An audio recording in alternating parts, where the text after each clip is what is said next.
Good morning, everyone, and welcome to another episode of Anthony's Journey. So today we're going to be talking about the events of 2024, which is our current year. And yeah, so last time we talked about how I was passed over for a promotion to revenue accounting manager, and then I actually, left Electric AI, and I moved to a new company where now I do ad tech or advertising effectively. So, I was in the SaaS industry or the software as a service industry for a little over 5 years, and yeah, it was my bread and butter. It was effectively what I was good at. I was pretty good at what I do. I knew how to do revenue recognition pretty well in the SaaS sector, and I knew how to manage how things worked overall. But then overall, like I wasn't particularly happy with my current situation, so I decided to join another industry. And sometimes, as an accountant, yeah, we kind of have two things that we're looking for. The first thing is, what do we want to be in our career? Do we want, and depending on that, you could be like an auditor, you could be a revenue person in the private sector, you could be an expense person. So there's so many different avenues you can take as an accountant, but also there's so many different industries you can actually work in. So the industry that I decided, now is going to advertising. So it was definitely a new, exciting thing overall for me, to try something new. And yeah, so the first thing that I learned about is something called impressions while I was in ad tech. So impressions is effectively, did someone watch the ad, which effectively did they interact with the ad, did they click on the ad? All of these aspects make up an impression in today's world, and there's different ways to measure it. The first thing is like cost per mil, which basically means cost per every 1,000 impressions, and then there is cost per click or cost per completed view. There's many different ways to recognize revenue or sales in the ad tech sector. So that was definitely something new for me. Like I didn't really understand the concepts at first, but then as I started to really connect with these, different types of things, I was like, oh wow, this is pretty fun. Overall, there's a couple of things that actually go on in the ad tech sector, which I can talk about. The first thing is that besides what I just mentioned, impressions, there's also a lot of things data-wise that, for example, like basically, in order for the ads to run, we actually have to find the viewers or the audiences. So in order to properly find the audiences, there's a lot of different types of data out there. There's third-party data. There's data that's collected by our broadcasters. So essentially, there's data in all types of places. So essentially, what people sometimes don't understand, or I guess maybe they do understand, is that there's two parts of it. Essentially, like the eyeballs, and essentially the ad that gets pumped into the eyeballs, which is you guys. So essentially, overall, it's a combination of these two factors that really make an ad what it is. So really, we targeted demographics, which if you take a marketing course, it's pretty similar to that, where we target certain demographics, like based on the person's age, their likes. All of these aspects effectively contribute to who gets the ad and for what type of ad the person likes. So an example of an attribute would be like, hey, the person likes cars, or the person's age 21 to 30, their salary, do they own a home. All of these aspects will contribute to the overall understanding of so we can pump an ad to this person because of their likes and dislikes. But yeah, so then so as I started going through this and I started to really understand how it worked, we actually came up on at least our first audit. So yeah, so we actually started our first audit, as a new team. We actually had some change in management. My controller, funny enough, the person who hired me, kind of left the firm in February of 2024.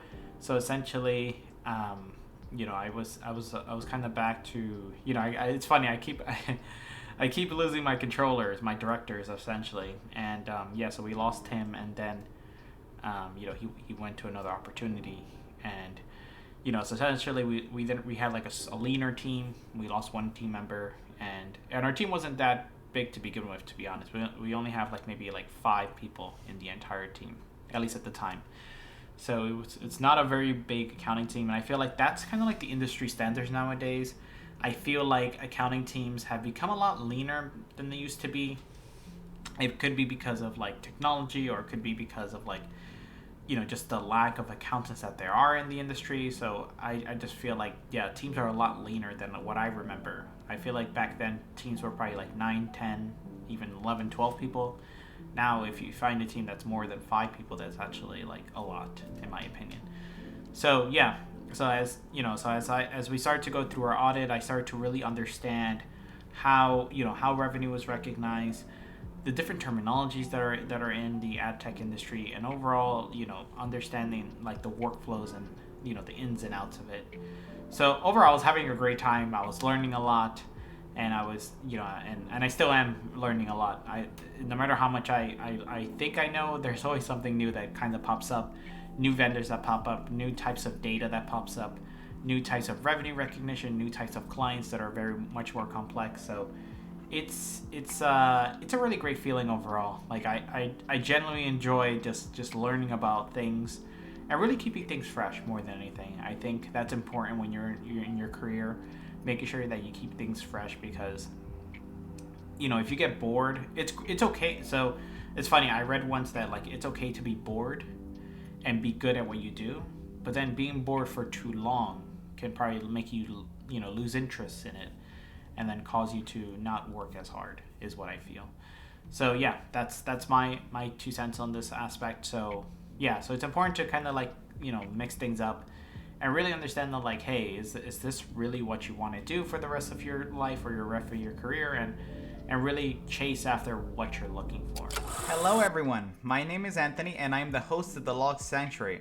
I hope you've been enjoying our content so far, and if you have, please feel free to like and subscribe. Also, we have our website up here, and we also have some socials down here, and as always, leave your comments down below. Alrighty, so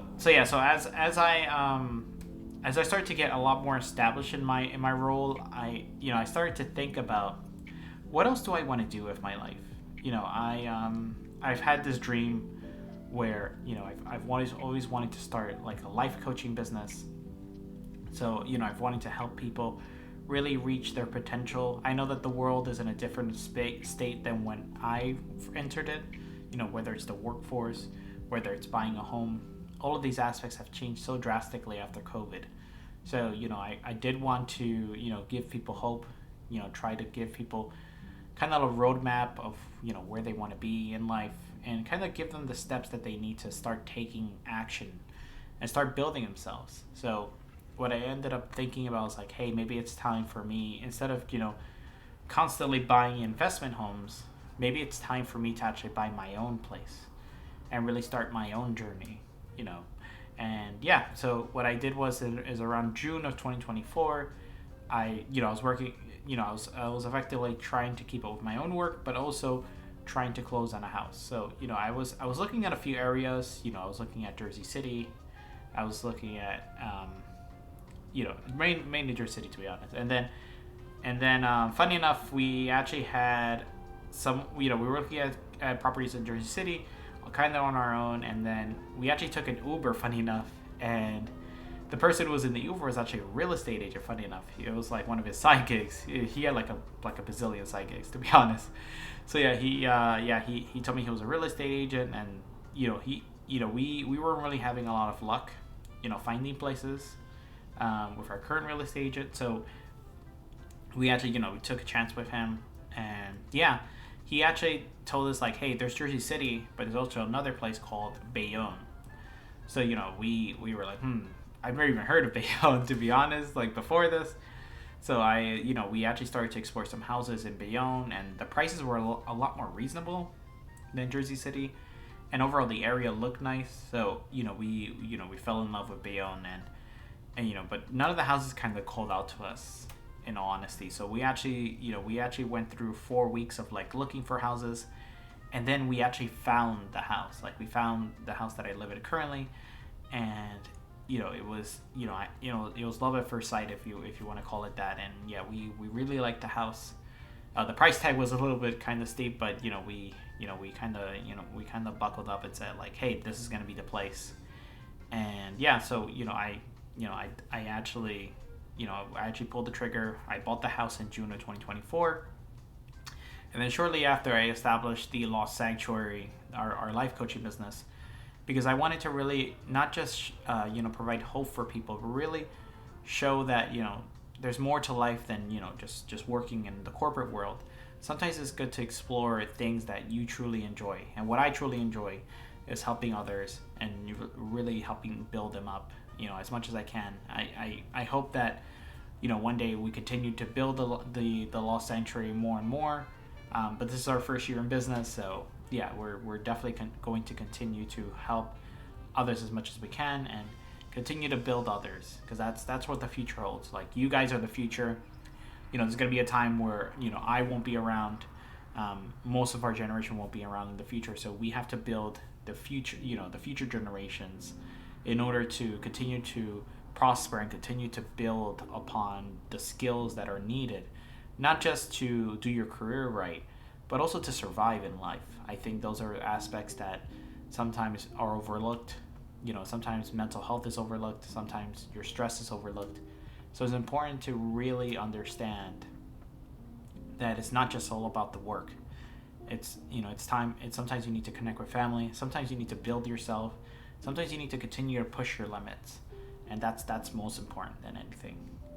So we started the Lost Sanctuary. I bought my house, and then as I kind of end this year, I'm truly thankful for everything that my journey has brought me, and overall I couldn't be more grateful for the people who continue to support me, who continue to build our brand, and continue to really expand not just my own horizon, but the horizons of others that are out there. So I hope that as someone besides myself who's from the Lost Sanctuary, hopefully we continue to build each other up and continue to really understand that it's not just all about our careers or a combination of money and things like that, but family, building ourselves, and really leading a fulfilling life. So so this will actually conclude Anthony's Journey episode 17. So I won't have much updates for y'all until maybe next year. So this will probably be our last video in a while, at least for Anthony's Journey. And so I hope everyone has a blessed day, and adios. Keep doing what you're doing. You're doing an amazing job, and I'm wishing everyone out there all the best. All right, until next time, adios.